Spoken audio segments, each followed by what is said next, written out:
5 suitors publicly rejected her that fateful night, declaring before the entire court that she lacked the qualities to be a true queen. Amid the supernatural storm that followed, a strange knight arrived at the castle, demanding to speak with her specifically, bearing revelations about her true heritage that would make the princess question everything she thought she knew about herself.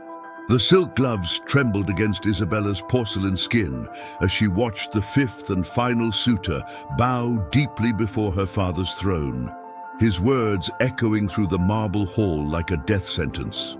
"Your Majesty, I must respectfully decline the honor of Princess Isabella's hand in marriage. She lacks the strength and wisdom necessary to rule alongside a true king." The golden chandeliers seemed to dim as gasps rippled through the assembled nobility, their jeweled gowns and velvet doublets creating a sea of judgment that pressed against her chest like a physical weight. Isabella felt her world shatter into 1,000 crystalline pieces, each fragment reflecting the horrified faces of courtiers who had gathered to witness what should have been her triumph. The sapphire silk of her gown, hand-embroidered with golden threads that had taken seamstresses months to complete, suddenly felt like chains binding her to this moment of ultimate humiliation. Her father's weathered face remained impassive on his throne of carved obsidian, but she caught the flicker of disappointment that crossed his steel-grey eyes before he composed himself with royal dignity. "So it is decided." King Aldrich's voice boomed across the vast chamber, his crown catching the light from hundreds of candles that lined the Gothic windows. "Princess Isabella has failed to secure any matrimonial alliance this evening." The words struck her like physical blows, each syllable hammering into her heart with devastating precision. She could taste the salt of unshed tears threatening to spill over her carefully applied rouge and powder, the cosmetics that had taken her ladies-in-waiting hours to perfect now feeling like a mask that couldn't hide her shame. The scent of jasmine and roses that had seemed so romantic earlier now felt cloying and oppressive, mixing with the heavy perfumes of the nobility and the smoke from countless torches that illuminated the grand ballroom. The harpists continued their melancholy melody, unaware that their romantic notes now served as a funeral march for her dreams. Isabella's chest tightened as she became acutely aware of every whisper, every sideways glance, every poorly concealed smirk from the daughters of dukes and earls who had always resented her position. Lord Matthias of the Eastern Kingdoms had been first to reject her, citing her bookish nature as unsuitable for a warrior's wife. Duke Sebastian of the Iron Coast had declared her too gentle for the harsh realities of true leadership. Prince Aldwin of the Silver Mountains had called her naive and untested in matters of state. Count Dorian of the Crimson Plains had simply stated she lacked the fire necessary for a queen. And now Prince Roderick of the Storm Isles had delivered the final blow with his talk of strength and wisdom she supposedly didn't possess. The Great Hall, which had hosted celebrations of victory and diplomacy for 3 centuries, had never witnessed such a public devastation of a princess. The ancient tapestries depicting glorious battles and royal weddings seemed to mock her as she stood frozen in the center of it all, her carefully arranged auburn curls beginning to escape their pearl-studded pins. Her breathing became shallow and rapid as the reality of her situation crashed over her like a violent tide against rocky shores. Isabella's emerald eyes swept across the crowd one final time, meeting the gaze of Lady Catherine, her former friend, whose lips curved into a barely concealed smile of satisfaction. Even her own cousins, Prince Marcus and Princess Vivian, looked away in embarrassment, unwilling to associate themselves with her failure. The servants positioned along the walls maintained their professional composure, but she could see the pity in their eyes, which somehow felt worse than outright mockery. Unable to bear another second of their scrutiny, Isabella lifted her chin with what remained of her royal dignity and walked steadily toward the massive oak doors that led to the castle's interior corridors. Each step echoed against the marble floors like a countdown to her social death, her heeled slippers clicking in perfect rhythm with the frantic beating of her heart. The whispers followed her like hungry wolves, growing louder with each stride until they became a roar of speculation and gossip that would spread throughout the kingdom before dawn. The moment she crossed the threshold into the dimly lit corridor, Isabella abandoned all pretense of royal composure and ran. Her sapphire gown billowed behind her like captured moonlight as she fled through passages lined with portraits of successful queens and princesses who had secured powerful marriages and brought glory to their families. Their painted eyes seemed to judge her as harshly as the living nobles she'd left behind, reminding her of everything she had failed to become. She climbed the winding stone staircase to her tower chambers, her lungs burning with each desperate breath, her vision blurred by tears she could no longer contain. The ancient stones were cold against her palms as she steadied herself against the walls, their rough texture a stark contrast to the silk and velvet luxury that surrounded her daily life. By the time she reached her door, her carefully styled hair had come completely undone, auburn waves cascading over her shoulders like liquid fire. Isabella's private chambers had always been her sanctuary, filled with leather-bound books from distant lands, star charts she'd studied during sleepless nights, and windows that offered breathtaking views of the kingdom she would apparently never rule. Now the space felt like a prison, the familiar comforts unable to ease the devastating reality of her situation. She collapsed onto her canopied bed, the midnight blue velvet coverlet soft against her tear-stained cheek as she finally allowed herself to sob with abandon. The sound of her grief echoed off the stone walls, mixing with the distant thunder that had begun to roll across the kingdom as if the very heavens were responding to her anguish. Lightning illuminated her chambers in brief, harsh flashes that made her jewelry and mirrors glitter coldly, reminding her of all the material wealth that meant nothing without respect or love.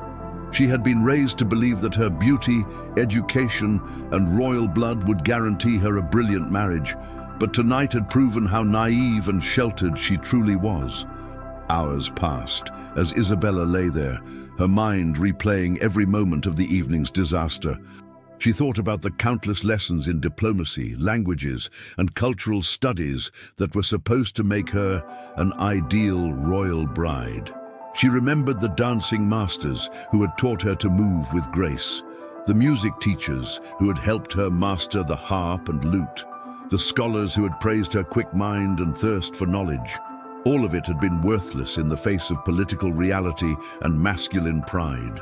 As the storm outside intensified, rain lashing against her windows with increasing fury, Isabella began to wonder if she would spend the rest of her life as a burden to her father's kingdom. Perhaps she would become one of those forgotten princesses mentioned only in footnotes of historical texts, remembered more for their failures than any achievements. The thought filled her with a determination she hadn't felt since childhood, when she used to sneak out of the castle to explore the forbidden sections of the royal forest. She rose from her bed and moved to the window, pressing her palm against the cold glass as she watched the lightning split the sky above the distant mountains. Those peaks had always fascinated her, their snow-covered summits hiding ancient forests and mysterious peoples that her tutors spoke of only in whispers. Stories told of clans who lived by different rules, who valued strength and loyalty over political maneuvering and social pretense. In her darkest moments, Isabella had sometimes wondered what it would be like to disappear into those wild lands where her royal blood meant nothing and her worth would be measured by entirely different standards. The storm seemed to be growing stronger rather than passing, unusual for the season, and Isabella found herself mesmerized by its raw power. There was something almost supernatural about the way the wind howled through the castle towers, as if ancient spirits were stirring in response to some cosmic disturbance. She had always been sensitive to such atmospheric changes, often able to predict weather patterns days in advance, a skill her tutors had dismissed as feminine intuition, but that she secretly took pride in. As she stood there in her ruined ball gown, watching nature's fury unleash itself upon the kingdom, Isabella felt a strange sense of anticipation building in her chest. The rational part of her mind told her it was simply the aftermath of emotional trauma. But something deeper whispered that this storm was bringing more than just rain and wind. Change was coming. She could feel it in her bones, and for the first time since her public humiliation, she allowed herself to hope that perhaps her story was far from over. The castle around her seemed to hold its breath as the tempest reached its peak, and Isabella pressed her face closer to the glass, watching the wild landscape beyond the safety of her tower prison. Somewhere out there in the darkness, beyond the reach of court politics and social expectations, her real life might be waiting to begin. But what would arrive with the dawn would challenge everything she thought she knew about herself and her world. 3 days had passed since the night that destroyed Isabella's future, and the storm that had raged during her humiliation showed no signs of abating.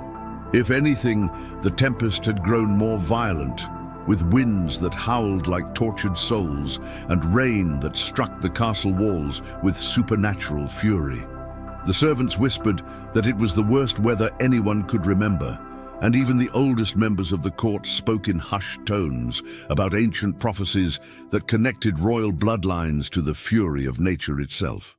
Isabella had barely left her chambers during those 3 endless days, surviving on the simple meals her loyal lady-in-waiting, Margaret, brought to her door. The girl never spoke of the disaster at the ball, but Isabella could see the sympathy and worry in her brown eyes every time she entered with a tray of untouched food. The princess had lost her appetite along with her dignity, spending her hours staring out at the violent sky and wondering if the gods themselves were mocking her failure. On the 4th morning, as lightning split the grey dawn with unusual ferocity, a commotion arose from the castle's main courtyard that could be heard even above the storm's roar. Isabella pressed her face against the rain-streaked window and peered down through the sheets of water, trying to discern what had caused such a disturbance. Through the haze, she could make out the shapes of guards running toward the main gates, their torches flickering wildly in the wind as they struggled to maintain formation in the treacherous conditions. The sound of hoofbeats echoed against the cobblestones with an intensity that seemed impossible given the storm's noise, as if the approaching rider possessed some supernatural ability to cut through the chaos. Isabella's breath fogged the glass as she strained to see more clearly, her heart beginning to race with an anticipation she couldn't explain. Something about this arrival felt significant, charged with the same electric energy that crackled through the storm clouds above. From her elevated position, she watched as a figure emerged from the driving rain, mounted on what appeared to be the largest horse she had ever seen. The animal was completely black, its coat gleaming like polished obsidian even in the dim morning light, and it moved with a grace that defied the treacherous footing of the storm-slicked stones. The rider sat perfectly straight in his saddle, seemingly unaffected by the wind and rain that had forced everyone else to seek shelter, his dark cloak billowing behind him like the wings of some magnificent bird of prey. Even from her distant vantage point, Isabella could sense there was something different about this mysterious visitor. The way he held himself spoke of absolute confidence and natural authority, and she noticed that the guards who approached him did so with visible hesitation, as if some primal instinct warned them to be cautious. The stranger dismounted with fluid grace, and though she couldn't make out his features beneath the hood of his cloak, she could see that he moved with the predatory elegance of a born warrior. Word traveled through the castle with the speed of wildfire, carried by servants and guards who spoke in excited whispers about the unprecedented arrival.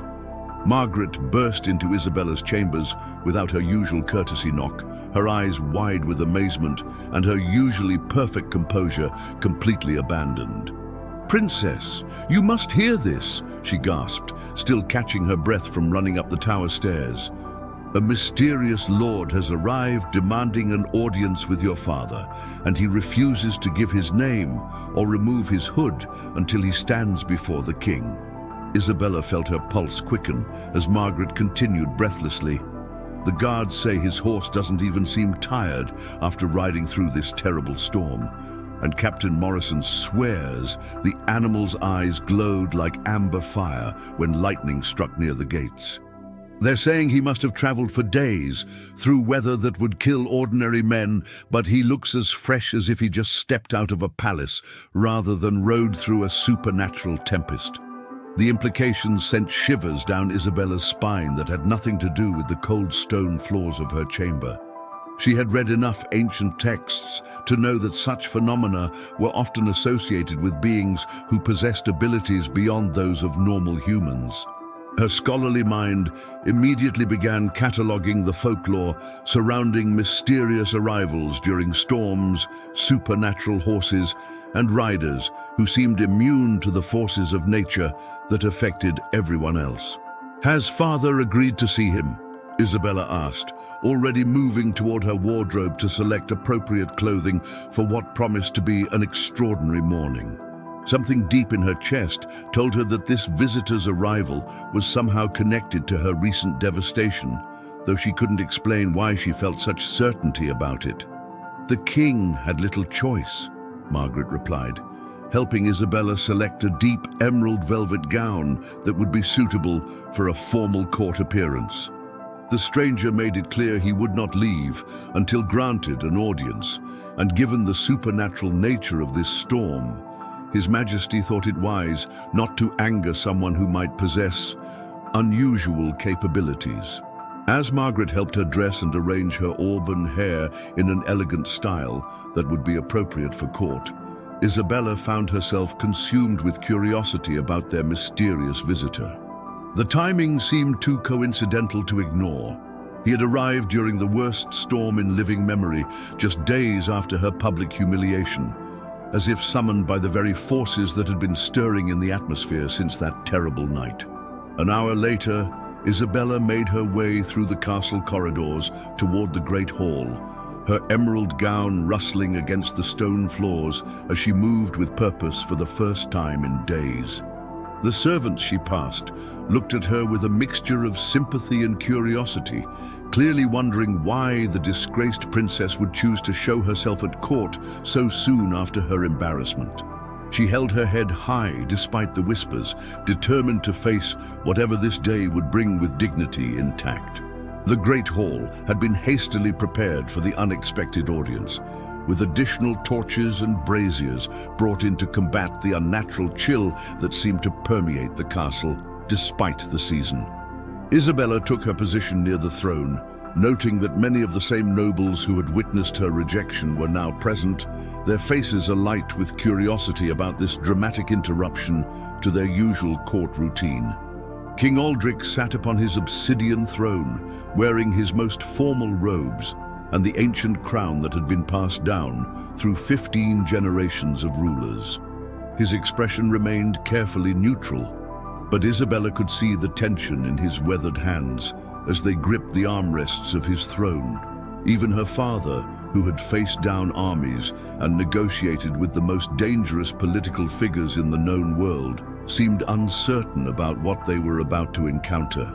The massive oak doors swung open with a sound like thunder, and Isabella felt her breath catch in her throat as the mysterious visitor entered the Great Hall. He moved with the confident stride of someone accustomed to command, his boots clicking against the marble floor in perfect rhythm.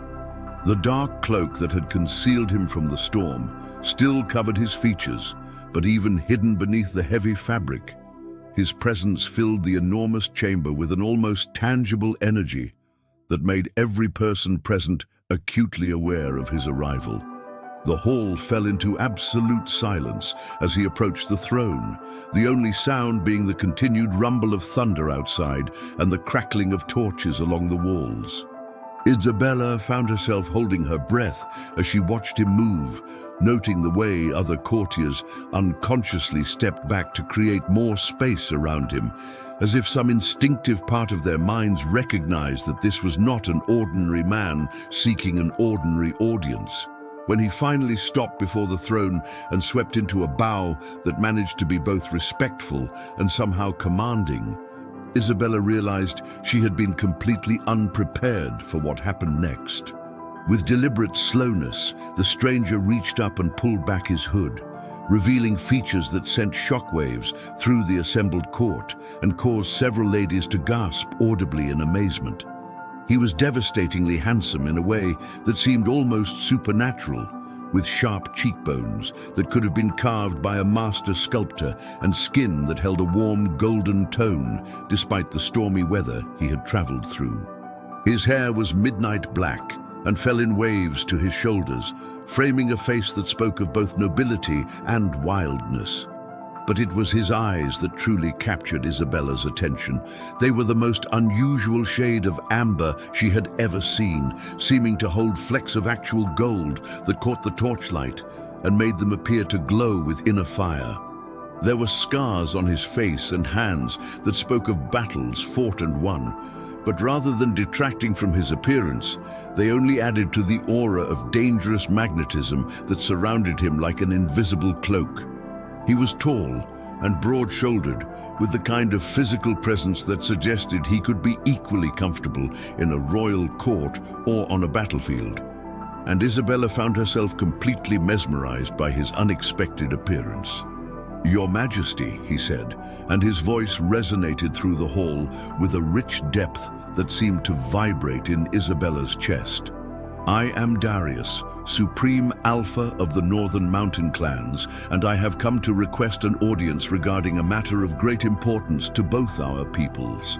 The formal words were spoken with an accent Isabella couldn't quite place, adding an exotic quality to his already magnetic presence.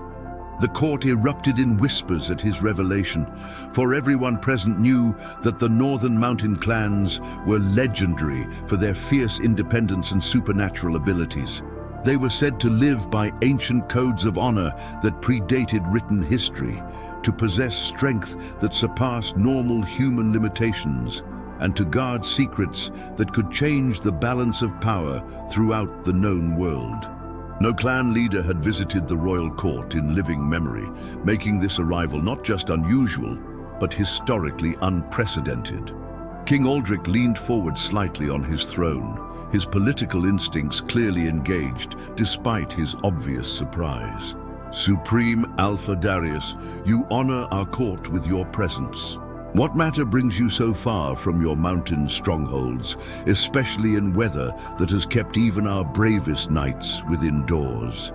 Isabella watched as Darius's unusual eyes swept across the assembled court before coming to rest on her with an intensity that made her feel as if he could see directly into her soul. When their gazes met, she experienced a jolt of recognition that defied explanation, as if some part of her had been waiting her entire life for this moment. The sensation was so powerful that she had to grip the back of a nearby chair to steady herself, her emerald eyes locked with his amber ones in a connection that seemed to transcend the physical space between them. "I have come," Darius said, his voice carrying clearly through the vast chamber while his gaze remained fixed on Isabella's face, "to formally request the hand of Princess Isabella in marriage, and to propose an alliance between our peoples that would bring prosperity and protection to both our lands." The words fell like stones into still water, creating ripples of shock that spread throughout the assembled nobility until the very air seemed to vibrate with their collective amazement. Isabella felt the world shift around her, as if the very foundations of reality had suddenly become fluid. After 3 days of believing her life was over, of accepting that she would forever be remembered as the princess no one wanted, This supernatural stranger had appeared from the storm to completely rewrite her destiny. The intensity of his gaze suggested this was no political convenience or desperate alliance, but something far more personal and profound than anyone in the court could possibly understand. But what she saw in those golden eyes promised revelations that would challenge everything she thought she knew about herself, her kingdom, and the very nature of the world around them. The silence that followed Darius's declaration stretched like a taut bowstring ready to snap, filled with the collective held breath of every noble in the great hall. Isabella felt as though time itself had frozen, trapping her in this moment where her entire world balanced on the edge of transformation. Her father's knuckles had gone white against the obsidian armrests of his throne, while the same courtiers who had witnessed her humiliation just days before now stared in stunned disbelief at this impossible reversal of fortune. "You seek the hand of my daughter?" King Aldric's voice carried the weight of careful diplomacy, though Isabella could detect the underlying current of paternal protection. "Princess Isabella is indeed available for marriage, but I must ask what the northern mountain clans could offer our kingdom in exchange for such a precious alliance." His words were measured, but Isabella noticed how his gaze kept flickering between her face and Darius's with an expression she couldn't quite decipher. Darius stepped forward with fluid grace, his amber eyes never leaving Isabella's face as he spoke. "Your Majesty, I offer protection that extends beyond the capabilities of any mortal army, access to mineral wealth that could make your kingdom the richest in the known world, and knowledge of ancient arts that your scholars have only dreamed of possessing." His voice resonated through the chamber with quiet authority, but Isabella sensed layers of meaning beneath his formal words that the rest of the court couldn't perceive. "Furthermore," Darius continued, finally breaking his intense gaze with Isabella to address the king directly, "I offer something far more valuable than gold or military might. I offer truth." The last words seemed to hang in the air like incense, heavy with implications that made several courtiers shift uncomfortably in their positions. "Your daughter possesses gifts that have been dormant too long, a heritage that connects her to powers older than this kingdom itself." Isabella felt her heart begin to race as whispers erupted throughout the hall like wildfire. What could he possibly mean about her heritage? She had been raised knowing every detail of her family's bloodline, stretching back 12 generations of pure royal descent. Yet something in Darius's confident tone suggested he knew secrets about her own identity that she had never suspected. And the certainty in his golden eyes made her believe every impossible word. Lord Chancellor Reginald, a thin man whose political instincts had kept him in power through 3 different reigns, stepped forward with visible nervousness.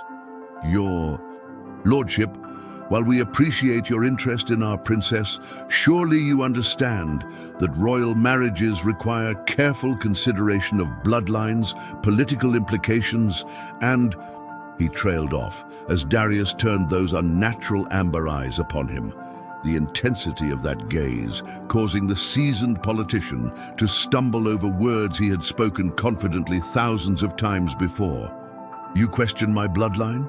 Darius asked with soft menace that made every person in the hall acutely aware that they were in the presence of something far more dangerous than a simple mountain lord. "Perhaps you would be interested to learn that my ancestry predates your written histories, that my people were guardians of these lands when your ancestors were still learning to forge iron from stone." His words carried the ring of absolute truth, despite their impossible implications. Isabella found herself stepping forward before she could stop herself, drawn by an invisible force that seemed to emanate from this mysterious man who claimed to know secrets about her own nature. "What do you mean about my heritage?" she asked, her voice barely above a whisper but carrying clearly through the suddenly silent hall. "What gifts are you referring to?" When Darius turned back to her, his expression softened with something that looked almost like reverence. as if he were gazing upon something sacred that others couldn't see. Princess Isabella, have you never wondered why you can predict the weather days in advance? Why animals calm at your touch in ways that seem almost supernatural? Why you feel most alive during the full moon, when strange dreams fill your sleep with visions of running through forests you've never seen? Each question hit Isabella like a physical blow, because every single observation was absolutely accurate. She had indeed always possessed an uncanny ability to sense coming storms, and horses that bucked wildly for their trainers would stand perfectly still when she approached. And yes, she had experienced those vivid dreams of racing through moonlit forests on 4 legs instead of 2. Dreams so real she could smell the pine needles and feel the earth beneath her paws when she woke, gasping in her bed. "How could you possibly know about—" she began.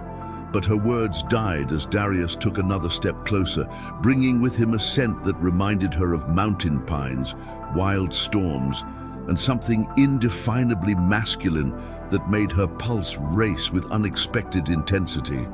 "Because I have been watching over you since you were old enough to sneak out of the castle alone," he said, his voice dropping to an intimate tone that somehow carried to every corner of the vast hall.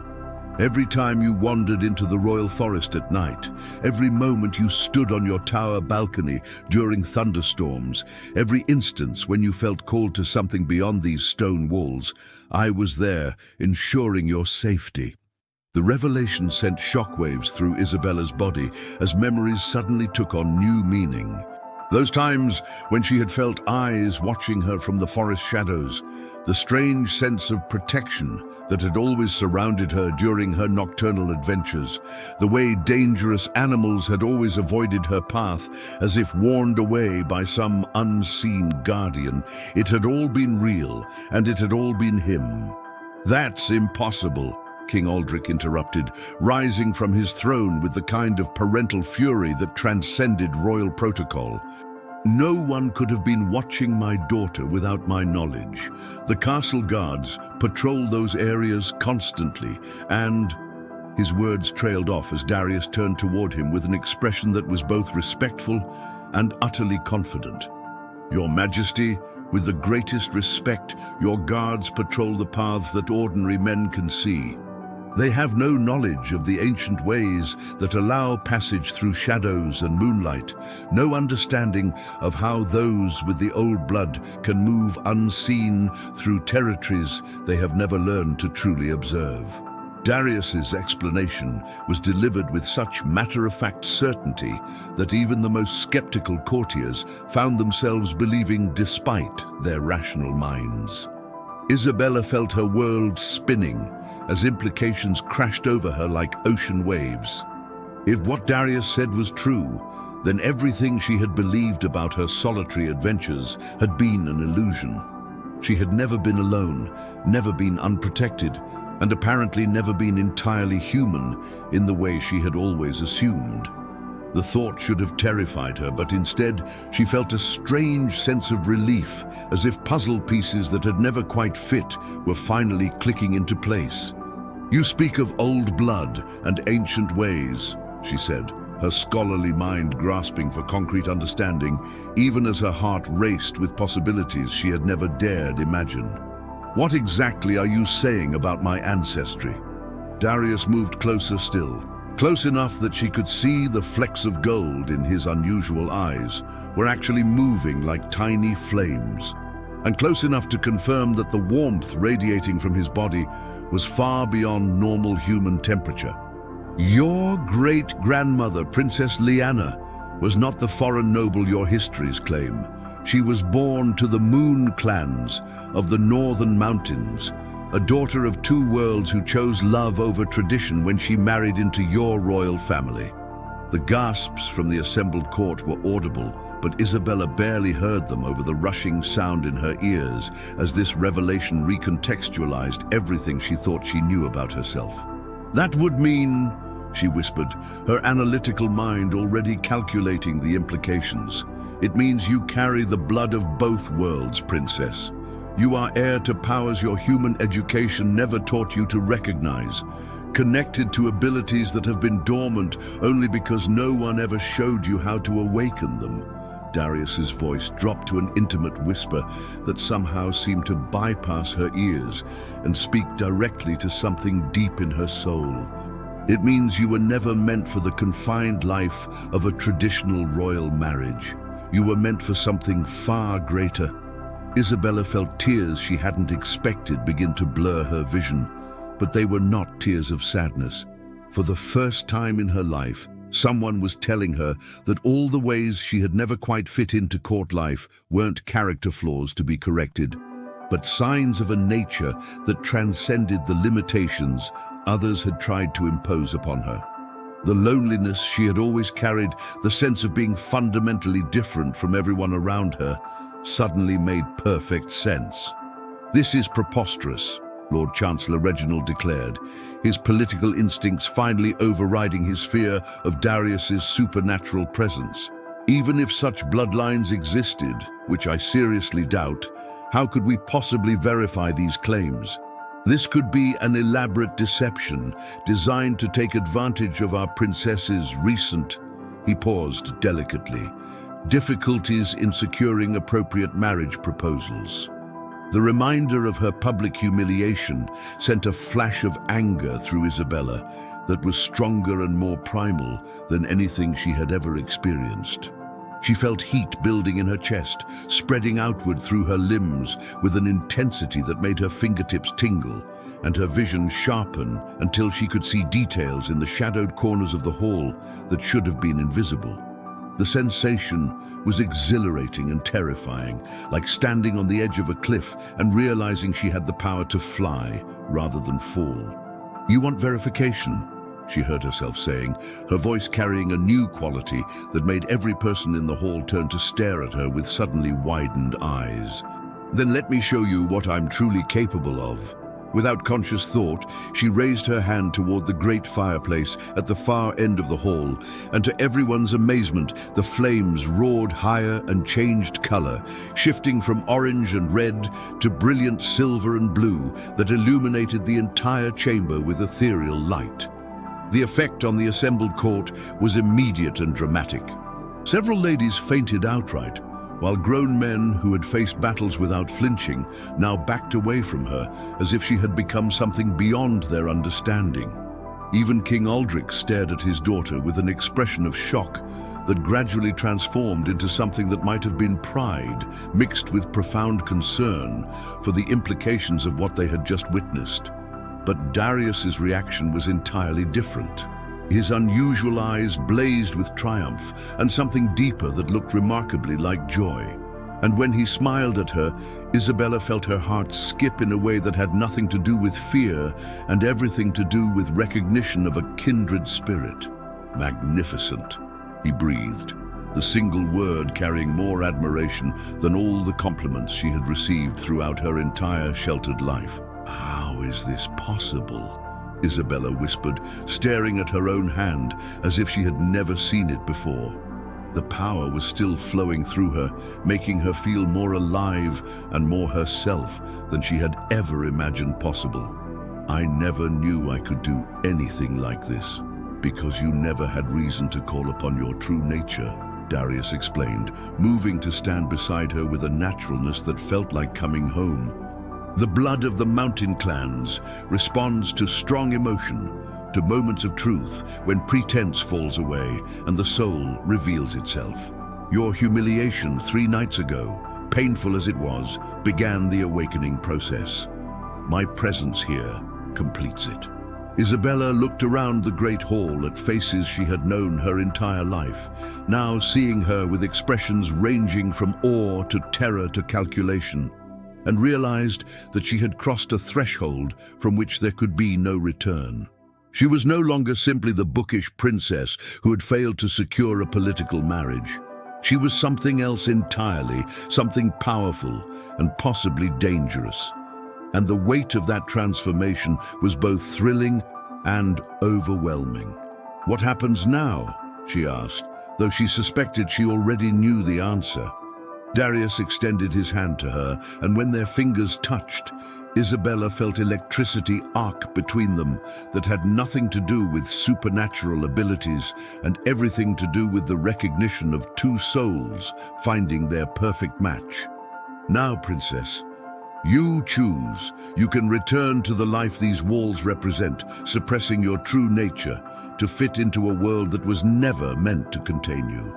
Or you can come with me to the mountains, where you'll learn to use abilities you never dreamed you possessed, and take your place as the bridge between two worlds that have been separated for far too long. Isabella looked at her father, seeing the conflict in his eyes between paternal love and royal duty, then at the courtiers who had rejected her so cruelly just days before, and now stared at her with newfound respect born of fear. Finally, she turned back to Darius, this magnificent stranger who had appeared from a supernatural storm to offer her everything she had never dared to want. "I choose the mountains," she said, her voice ringing with newfound confidence that filled every corner of the great hall. "I choose to discover who I'm truly meant to be." As thunder crashed overhead and lightning illuminated the stained glass windows with brilliant white light, Isabella realized that her story was not ending with public rejection and social disgrace. Instead, it was beginning with the promise of adventures beyond anything she had ever imagined, powered by abilities that made her feel like she could reshape the world itself, and guided by a love that had been watching over her long before she ever knew it existed. The rejected princess was dead. In her place stood a woman who would become legend,